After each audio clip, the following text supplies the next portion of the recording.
Hi, welcome back to Liberty Life by Lisa. So today I wanted to show you my full office, but as things go these days, guess what? My light hasn't shown up. Light for the center of the room. At times, some things ship super fast, some things I've had to wait a few weeks for. So I will hold off, but you know what? I have some of the things that I redesigned and restyled, and these are pieces of furniture. Actually, I'm gonna show you some of the steps. So this is the video about redoing this chair that I'm sitting on. I love this chair now. I absolutely love it. And I'll give you the full details of kind of the style and why. I did want to say that these videos, my channel, really revolve around my life. What do I do? How do I do it? What lessons have I learned? There are certain aspects of redoing this chair that I have learned from my mom. She was one that taught me a little bit about upholstery. Some of it I've learned just from trial and error. This brings me back to the name of my channel, Liberty.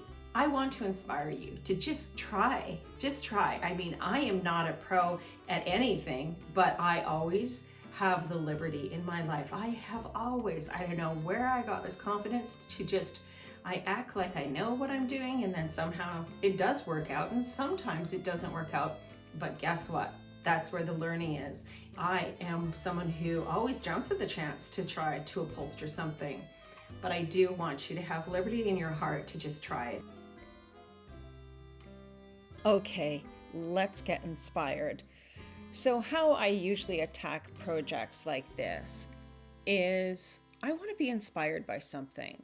I want to be inspired, but also balance some of the design challenges I have. And a few of those challenges were the fact that I had two antique bookcases that I wanted to incorporate that were dark wood, as well as having a fine dark wood desk that I had to incorporate. So any style or inspiration had to balance those items out. So my inspiration, of course, came from the longing for travel. And I love French design. I love the French farmhouse, the French country look. And the reason I felt that this would be a good design style and inspiration to go with is because I think they incorporate new with old and the high with the low so well. This really was my inspiration, some of these pictures. I went on Pinterest and I started looking at linen and some of the colors that I would want in my office. Soft pastels. I love having fresh flowers or going to my garden and picking flowers and having little bouquets whenever I can. So these all spoke to me. I love the dark woods with distressed, the chairs, the linen, everything about it. So that was my starting off point.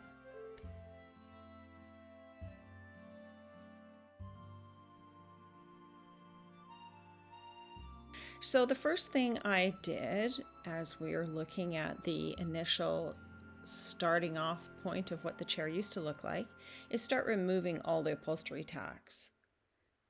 These were a little tough. I had to figure out which tool worked best, but in the end it was a little screwdriver and a hammer or a pry, and also removed the seat by taking out 4 screws.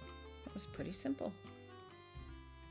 Then I gave a light sanding of most of the chair, but what I found is it wasn't that effective, the sand, and perhaps it was the grade of sandpaper I was using, but it was enough to scratch up most of the surfaces. I moved inside to the garage and took a paint and stain peeler out, which is a thick gel. And it lays on, you paint it on, it lays on your stain, paint, or varathane, and you leave it for a few minutes. And then you take a scraper, whichever works. So you have to have a few depending on the cracks and crevices and curves of your wood, and it comes off just by scraping it. So you have a rag that captures the hardened gel. And this is a bit of a tedious step, but I like it, I must say, a little bit better than sanding. Less dust. And there, for the most part, is the removed stain and varathane. Now I took a little bit of white paint that I had partly used in the room, and you'll see that next week. And I put 1 part paint and 2 parts water. So I thinned it out, and this is where the term whitewashing comes from. It's a very light paint that has been diluted with water. You paint it on, and because the wood is so open and raw, it will start to dry right away. So you paint it on, take a clean cloth and rub it off. And you continue to repeat in small sections throughout the chair.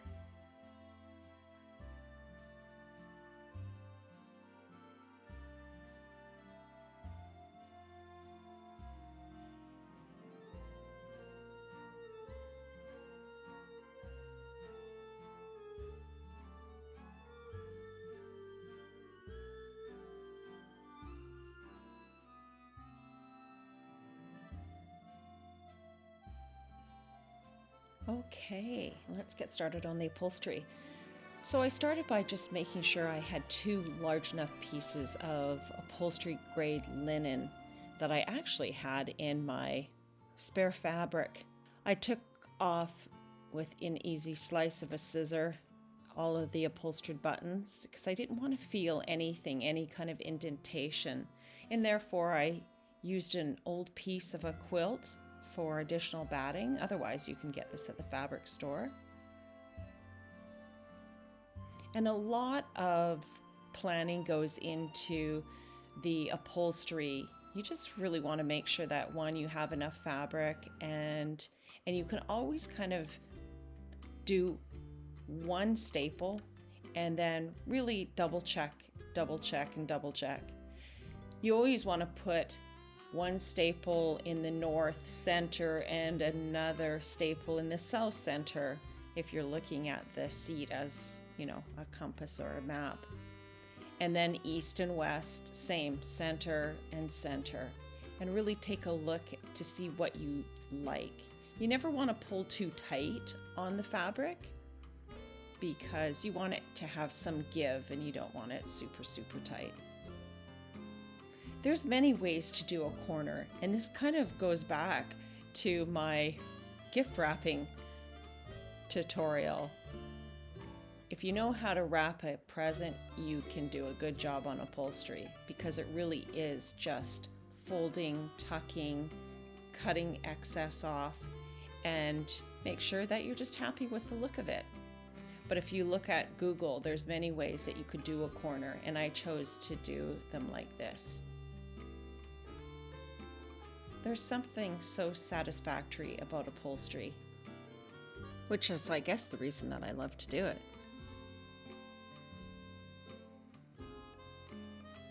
And that's where I finish up. I even put the black cover back on.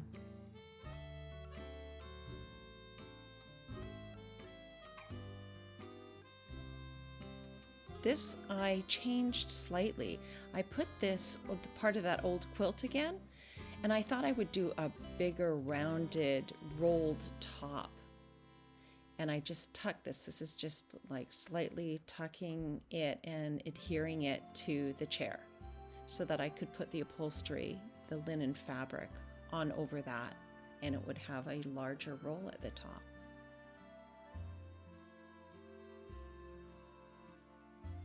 The great part of doing a deconstructed, distressed looking chair like this is that the construction and the hardware is all visible.